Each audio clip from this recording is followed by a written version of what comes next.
ホームに停車しているのは小田急特急ロマンスカー。新宿から出発したこの最新特急たちはこの駅を境にしてこれ以上1ミリも先へ進むことができません。ここには明確な境界がありました。出発地点は日本最大のターミナル新宿。快適な特急の旅が強制終了させられる境界線。果たしてどんな壁が待ち受けているのか。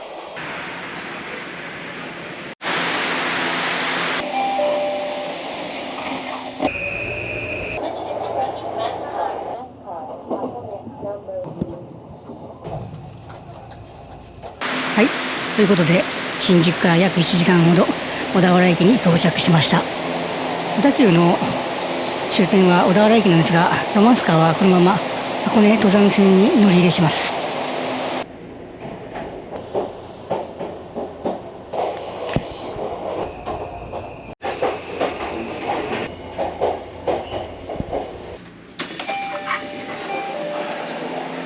新宿から80分ほどロマンスカーの終点に到着しました。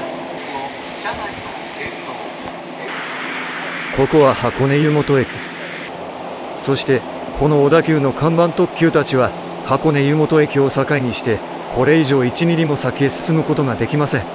実はこの駅には絶対に越えられない物理的なレールの壁が存在します。その壁はどんな壁か。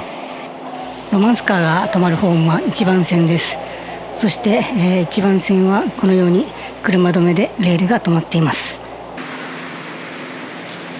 そして隣の2番線はというと、2番線もこのように車止めでレールが止まっています。そしてこちらが3番線ホームの車止め、こちらもレールが止まっています。さらに奥に見えるホームが4番乗り場の降車専用ホーム。奥の線路だけ車止めがありません。その理由は動画の後半に分かる構成となっています。ここから先に進むには必ず箱根湯本駅で乗り換えなければなりません。この箱根湯本駅にて強制的に小さな登山電車への乗り換えを強いられるには車止め以外にも理由があります。その理由がこちら。小田原方面のレールは JR の在来線と同じ 1067 ミリ。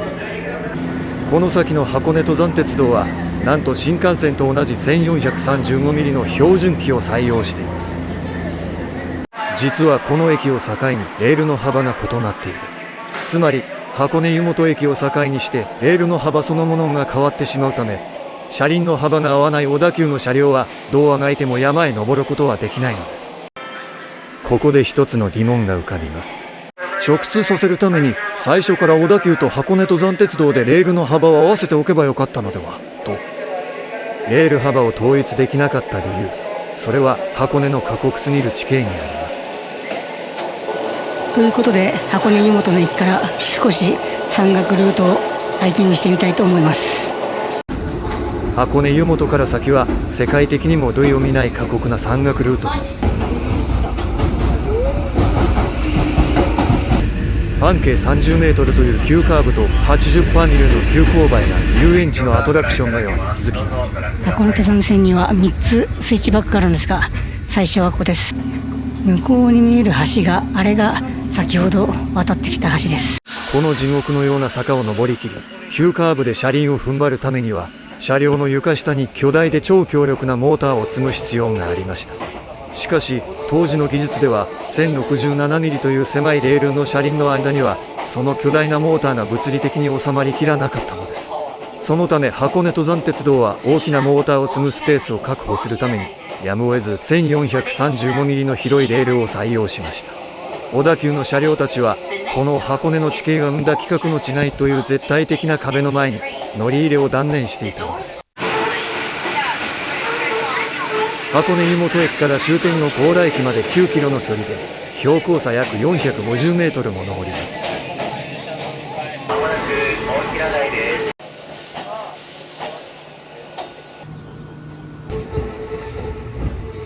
この大平台の駅も2つ目のスイッチバックになってます。やはりこの路線をロマンスカーが来るのは無理がありますよね。時刻表を見ると全ての電車が箱根湯本止まりになっていることがわかります。運行形態が分離されていることがよくわかります。箱根登山鉄道の起点は実は箱根湯本駅ではなく手前の小田原駅です。そして小田急線の本来の終点もここ箱根湯本駅ではなく小田原駅です。しかし小田急はどうしてもロマンスカーを箱根湯本まで乗り入れさせたかったのです。なぜわざわざ乗り入れられない箱根湯本までロマンスカーを乗り入れさせたのか。その裏には昭和の鉄道史に残る血みどろの企業闘争、通称箱根山戦争が存在します。当時箱根の観光利権をめぐって巨大資本である西武グループと東急小田急連合が激しく対立しました。路線バスや遊覧船を駆使して箱根を制圧しようとする西武。対する小田急はどうしても箱根の玄関口である箱根湯本駅までロマンスカーを送り込み優位に立つ必要がありました。しかし小田原から箱根湯本までの間にはすでに箱根登山鉄道の広いレールしか敷かれていません。どうしても直通させたい小田急はここである狂気の手段に出ます。ではここからその狂気の手段を見に行きたいと思います。箱根湯本から一つだけ小田原方面の駅に移動します。箱根湯本駅を出発し隣入生田駅に向かっています。ここでレールに注目してください。普通レールは2本で1セットですがここではなんと3本敷かれています。本日も箱根登山線をご利用くださいましてありがとうございます。小田急は執念で既存の登山鉄道のレールの内側にもう1本レールを付け足し狭い電車も広い電車も両方走れる3線機場という特殊な線路を完成させたのです。この方式でロマンスカーを箱根湯本まで乗り入れさせたのです。はい、一つ乗りの入生田駅の方に到着しました。こんな感じでホーム上からもよくレールが3本になっているのと奥が2本になっていることがよくわかります。かつては小田原から箱根湯本までこの3本のレールが続いていましたが現在は入生田駅から箱根湯本駅までのわずか 1.9 キロにしか存在しません。なのでこの入生田駅より先は登山線の車両は小田原駅には行けません。なぜこの場所だけ3本のレールになっているのでしょうか。なぜこんな中途半端な区間にだけ残っているのか。この答えを見に改札を出てみます。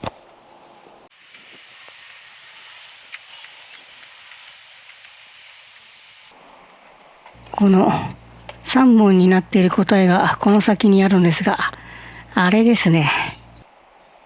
わかりづらいですが、安全第一と書いてある場所です。この建物に答えがあるのですが、ちょうどシャッター開いてた。これ以上はいけないので、暗くてちょっとわかりづらいですが、そうです。箱根登山鉄道の車両がここで整備されます。この車両基地に帰るため箱根湯本からこの複雑怪奇な3本のレールは今も維持され続けています。そして企業闘争の執念が生み出した鉄道界の珍百景として歴史を感じられる場所でもあります。箱根湯本の4番ホームだけ車止めがなかったのはここに来るためだったんですね。箱根湯本に一度戻るのですが時刻表を確認するとやはりこのように全ての電車が箱根湯本の駅で止まっていることがわかります。再び箱根湯本駅前、ここにも箱根山戦争の名残を感じられる場所があります。それがこのバス停。この箱根駅前の一番乗り場から出ているバスは伊豆箱根バスです。そして伊豆箱根バスは小田急の箱根フリーバスは使えません。この伊豆箱根バスは西武グループのバスです。そしてこちらの箱根登山バスはフリーパスが使えます。フリーパスが使える使えないはもしかしたら昔の歴史を引きずっているのかもしれません。この箱根登山バスは小田急系列です。箱根湯本駅、ここは単なる観光地の乗り換え駅ではありません。平地を高速で走る大量輸送システムと過酷な地形に挑む特殊技術がバトンタッチする限界の境界線である。そして企業のプライドが激突した最前線でもあります。次にロマンスカーで箱根を訪れる際は、ぜひ入生田駅付近の3本のレールと箱根湯本駅の足元のレールの幅に注目してみてください。そこには見えない境界線のドラマが今も確かに刻まれています。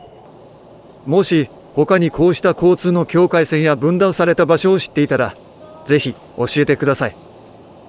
コメントお待ちしています。